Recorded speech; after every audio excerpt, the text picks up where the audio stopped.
Hello friends, welcome back to the Checkout Guy YouTube channel. In this video, I will show you how you can create some product options in your product page using Easify Custom Product Options app.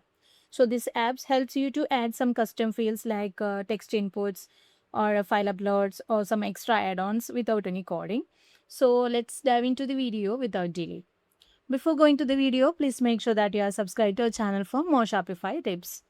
So from Shopify App Store, you can just search for the Easify custom products options like this, and this will give you some results with this app included. So on clicking that, you can just see the installation page like this. So this page may contain some overviews or key points of this app, and there is some pricing details also.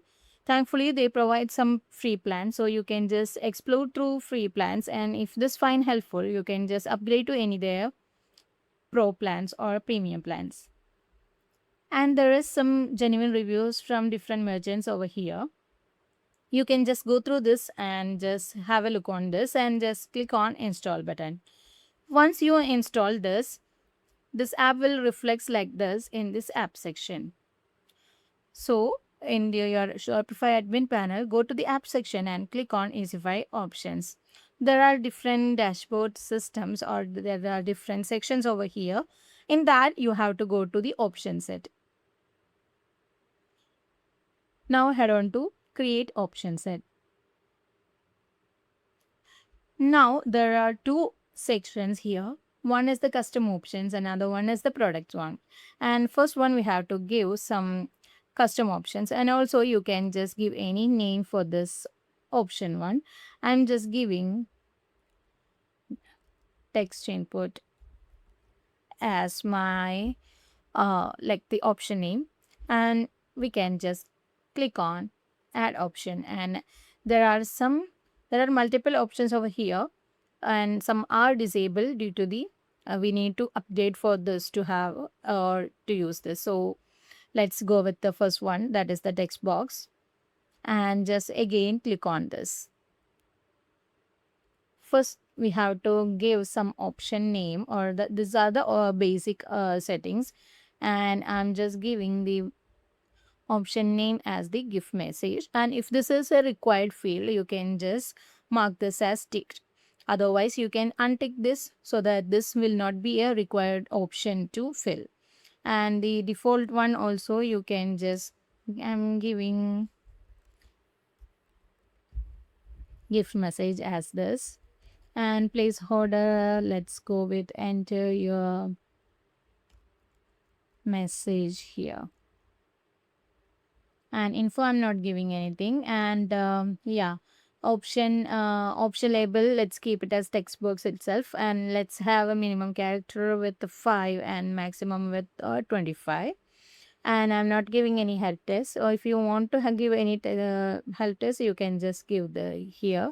I'm just giving enter your message here as the help test. And column with percentage, either you can go with the 101, then the text box will be in an entire length like this. And if it is a 75, then you can see the length of the text input box is reduced. So likewise, you can just customize this. I'm just keeping it as 100, which looks like more perfect. And if you want to show this options in all the products or on all the products page, you can just click on select all products. And if you want to be shown up with the particular products only, then those product you can manually select like this on clicking select products, and you can just add the product. And if you want to show this products and with any condition, then you can just give the options from here, and you can just if the condition is matched, then only the text box will be appearing in the product page. And there are more settings over here. One is the customer restrictions. Now by default it will be allowed for all the customers, since we need some access to the upgrade or the pro plan to have the other customer restrictions. And if you want to go with some advanced settings also, you need to have some upgraded plans over here. So the basic setup or the settings has been done. Let's save this. Now let's test this up in our online store. Let's open up any product page, then you can see the text box or the text box over here like this with the info message or the placeholder one, anything you can just see like this, just above the add to cart button. So that's how you can just create custom product options in your product page like this using a text box. So if you find this helpful, don't forget to subscribe to our channel, and also please do like, comment and share. Thanks for watching.